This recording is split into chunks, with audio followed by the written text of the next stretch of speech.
Hello friends, welcome to the click to learn. आज 27 मई 2021 है और आज हम लोग इस वीडियो में 26 और 27 मई के जितने भी इम्पोर्टेंट करंट अफेयर्स हैं उसके बारे में डिस्कस करेंगे। और इसके साथ ही साथ मैं बहुत सारे इन्फॉर्मेटिव आप लोग को जानकारी भी दूंगा, तो इसलिए इस वीडियो को लास्ट तक देखें। तो चलिए स्टार्ट करते हैं। आज का पहला क्वेश्चन, हाल ही में किस राज्य सरकार ने मुख्यमंत्री वात्सल्य योजना शुरू करने की घोषणा की है? इसका आंसर होगा उत्तराखंड। उत्तराखंड सरकार ने हाल ही में उन बच्चों की देखभाल के लिए मुख्यमंत्री वात्सल्य योजना की घोषणा की है जिन्होंने कोविड-19 महामारी के दौरान अपने माता पिता या परिवार के एकमात्र कमाने वाले सदस्य को खो दिया है। इस योजना के तहत सरकार इन बच्चों के लिए 21 वर्ष तक की आयु तक शिक्षा और प्रशिक्षण की व्यवस्था करेगी। योजनाओं के प्रावधानों के अनुसार उन्हें प्रति माह 3,000 रुपये की राशि प्रदान की जाएगी। साथ ही ऐसे बच्चों को उत्तराखंड सरकार की नौकरियों में 5% क्षैतिज आरक्षण प्रदान किया जाएगा। उत्तराखंड की बात हो रही है तो उत्तराखंड के मुख्यमंत्री हैं तीरथ सिंह रावत। उत्तराखंड के राज्यपाल हैं बेबी रानी मौर्य। उत्तराखंड की राजधानी है देहरादून। एक ग्रीष्मकालीन राजधानी है, उसका नाम है गरसैंण। उत्तराखंड की अंतर्राष्ट्रीय सीमा उत्तर में चीन तथा पूर्व में नेपाल से मिलती है। यहाँ अनेक तीर्थ स्थल होने के कारण इसे देवभूमि के नाम से जाना जाता है। उत्तराखंड सरकार ने अनेक योजनाएं शुरू की हैं, जैसे सौभाग्यवती योजना, गौरा देवी कन्याधन योजना, वैष्णवी सुरक्षा योजना। हाल ही में उत्तराखंड पुलिस द्वारा मिशन हौसला नामक एक अभियान शुरू किया गया है। उत्तराखंड में कई राष्ट्रीय पार्क भी हैं, जैसे जिम कॉर्बेट राष्ट्रीय उद्यान, यह भारत का प्रथम राष्ट्रीय उद्यान भी है। नंदा देवी राष्ट्रीय उद्यान, राजाजी राष्ट्रीय उद्यान, फूलों की घाटी, गोविंद पशु विहार। नंदा देवी को यूनेस्को विश्व धरोहर पर मान्यता प्राप्त है। उत्तराखंड में नंदा देवी पर्वत भी है, जो भारत की दूसरी सबसे बड़ी चोटी है। नेक्स्ट क्वेश्चन देखते हैं, हाल ही में भारत जैव विविधता पुरस्कार 2021 किसे प्रदान किया गया है? इसका आंसर होगा साजी एन.एम। केरल के एक किसान साजी एन.एम को पालतू प्रजातियों के संरक्षण की व्यक्तिगत श्रेणी में भारत जैव विविधता पुरस्कार 2021 से सम्मानित किया गया है। इस पुरस्कार के तहत 2 लाख रुपए तथा प्रशस्ति पत्र दिया जाता है। साजी एन.एम को केरल का ट्यूबरमैन कहा जाता है। साजी एन.एम लगभग 2000 कंद फसलों या ट्यूबर क्रॉप्स की एक विस्तृत श्रृंखला को संरक्षित करते हैं, जिनमें बड़ी अरबी, छोटी अरबी, जिमीकंद, अरारोट, शकरकंद, मीठे आलू, कसावा और चाइनीज आलू शामिल हैं। वर्ष 2012 में भारत सरकार द्वारा यूएनडीपी इंडिया के साथ साझेदारी में जमीनी स्तर पर जैव विविधता संरक्षण, सतत उपयोग और प्रशासन के उत्कृष्ट मॉडलों की पहचान करने और उन्हें सम्मानित करने के लिए भारत जैव विविधता पुरस्कार शुरू किया गया था। चलिए नेक्स्ट क्वेश्चन देखते हैं, हाल ही में माउंट न्यारागोंगो ज्वालामुखी में विस्फोट हुआ है, यह किस देश में स्थित है? इसका आंसर होगा कांगो लोकतांत्रिक गणराज्य। हाल ही में कांगो लोकतांत्रिक गणराज्य में स्थित माउंट न्यारागोंगो ज्वालामुखी में विस्फोट हुआ है।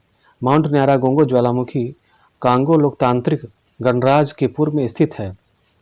ज्वालामुखी विस्फोट का लावा गोमा शहर से कुछ 100 मीटर पहले जाकर रुका।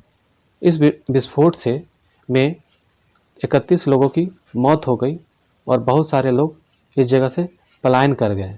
यह ज्वालामुखी आखिरी बार 2002 में फटा था।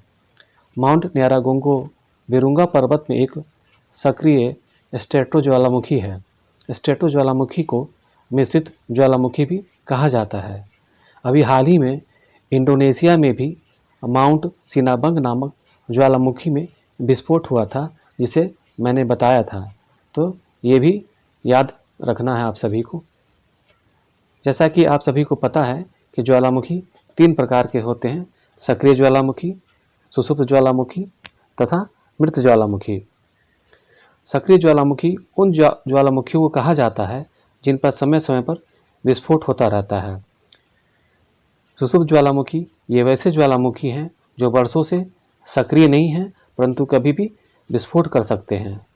मृत ज्वालामुखी ये वैसे ज्वालामुखी हैं जिनमें हजारों वर्षों से कोई उद्भेदन नहीं हुआ है तथा भविष्य में भी इसमें कोई संभावना नहीं है। आइए कुछ सक्रिय ज्वालामुखी के बारे में जानते हैं।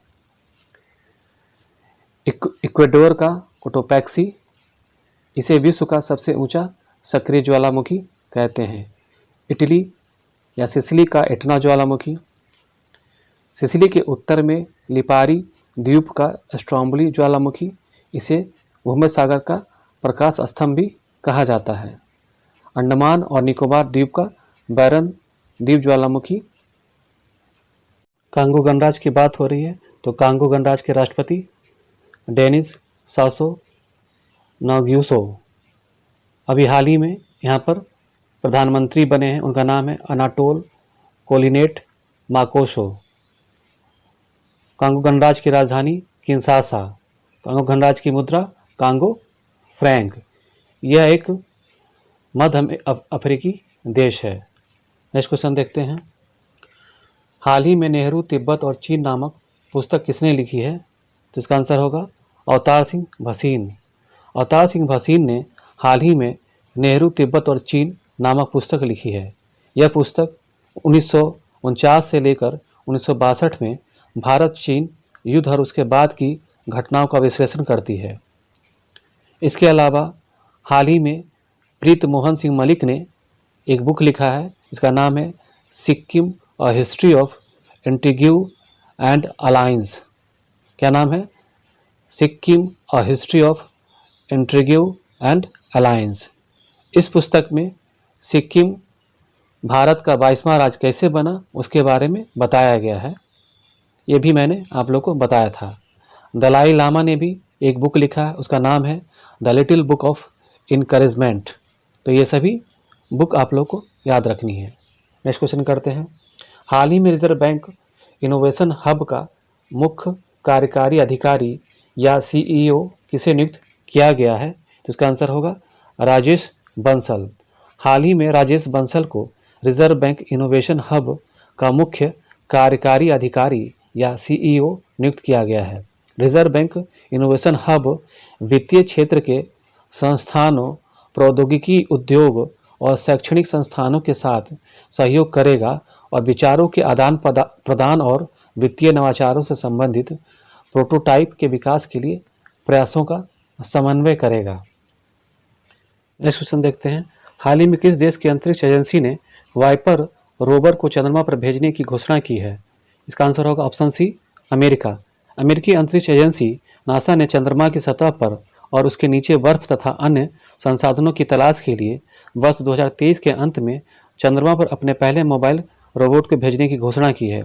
आर्टेमिस मिशन के हिस्से के रूप में वाइपर यानी volatiles investigating polar exploration rover को चंद्रमा पर भेजा जाएगा, जिससे प्राप्त डेटा के आधार पर वैज्ञानिकों को चंद्रमा के दक्षिणी ध्रुव पर संसाधनों का मानचित्र तैयार करने में मदद मिलेगी, जो कि भविष्य में चंद्रमा पर दीर्घकालिक मानव अन्वेषण मिशनों के लिए काफ़ी महत्वपूर्ण होगा।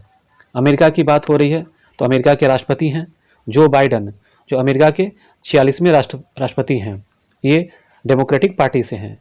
अमेरिका के उपराष्ट्रपति का नाम कमला हैरिस हैं, जो जमैकन भारतीय मूल की हैं। अमेरिका की राजधानी वाशिंगटन डीसी है।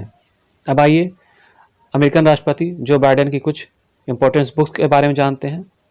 पहला, प्रॉमिस मी डैड। दूसरा, promises to keep and a new compact for Iraq. Kamala Harris ने भी कुछ इंपॉर्टेंट बुक्स लिखे हैं, उनके बारे में जानते हैं।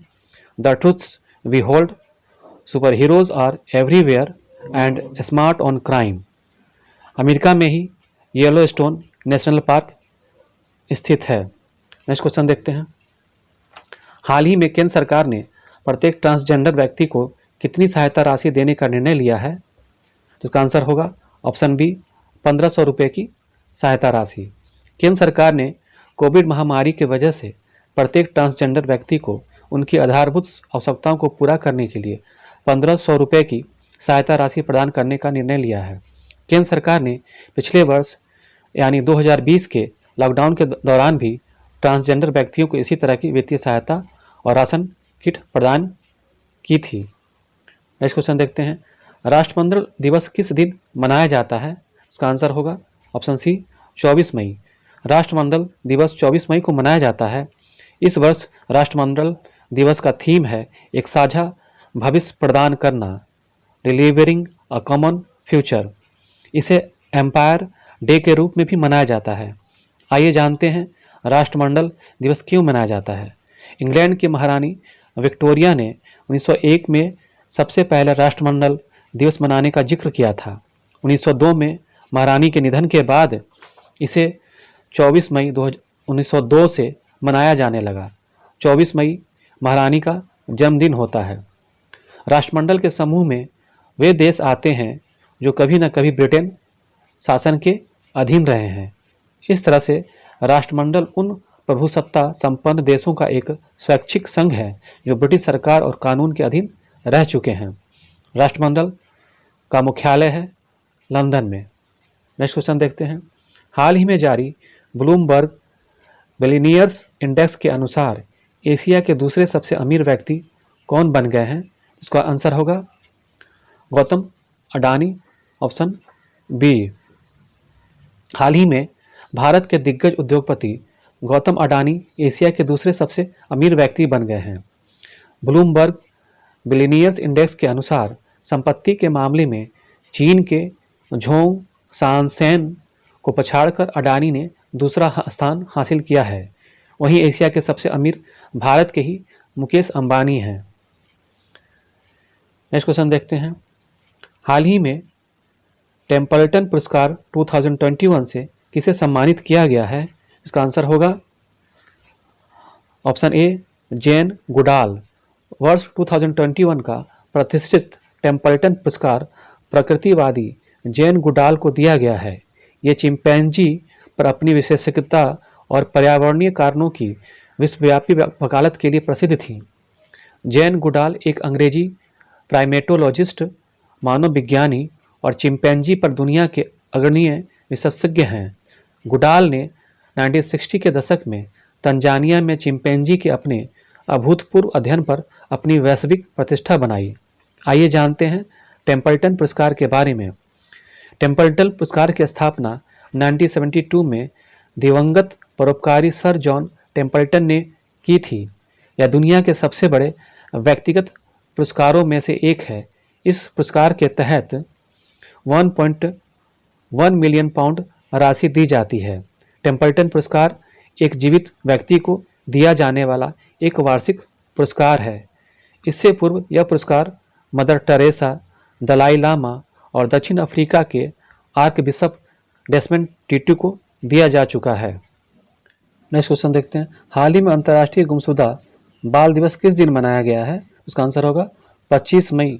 प्रत्येक वर्ष 25 मई को अंतर्राष्ट्रीय गुमशुदा बाल दिवस विश्व स्तर पर मनाया जाता है। अंतर्राष्ट्रीय गुमशुदा बाल दिवस मनाने का उद्देश्य बाल अपहरण के मुद्दे के बारे में जागरूकता पैदा करने और माता पिता को अपने बच्चों की सुरक्षा और संरक्षण के उपायों के बारे में शिक्षित करना है।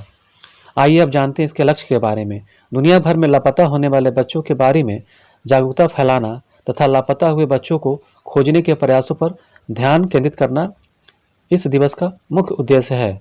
25 मई को अब व्यापक रूप से missing children's day, forget me not flowers के रूप में जाना जाता है। किस रूप में जाना जाता है? फॉरगेट मी नॉट फ्लावर्स के रूप में जाना जाता है। 25 मई को प्रत्येक वर्ष विश्व थायराइड दिवस भी विश्व स्तर पर मनाया जाता है। तो दोनों दिवस आप लोग को याद रखने हैं। नेक्स्ट क्वेश्चन देखते हैं, फोर्ब्स द्वारा जारी सबसे अधिक भुगतान पाने वाले एथलीटों की वार्षिक सूची में शीर्ष स्थान किसे मिला है? उसका आंसर होगा कोनोर मैकग्रेगर। फोर्ब्स ने वर्ष के 10 सबसे अधिक भुगतान पाने वाले एथलीटों की अपनी वार्षिक सूची जारी की है। इसमें UFC यानी अल्टीमेट फाइटिंग चैंपियनशिप के mixed martial arts star Ireland के कोनोर मैकग्रेगर ने इस सूची में शीर्ष स्थान प्राप्त किया है। कोनोर मैकग्रेगर ने पिछले एक साल में $180 मिलियन की कमाई करके फुटबॉल सुपरस्टार लियोनेल मेसी और क्रिस्टियानो रोनाल्डो को पछाड़कर दुनिया में सबसे अधिक भुगतान पाने वाले एथलीट बने हैं। आप लोग को वीडियो पसंद आए तो लाइक करें, शेयर करें एंड सब्सक्राइब करें। आज के लिए इतना ही। Thank you.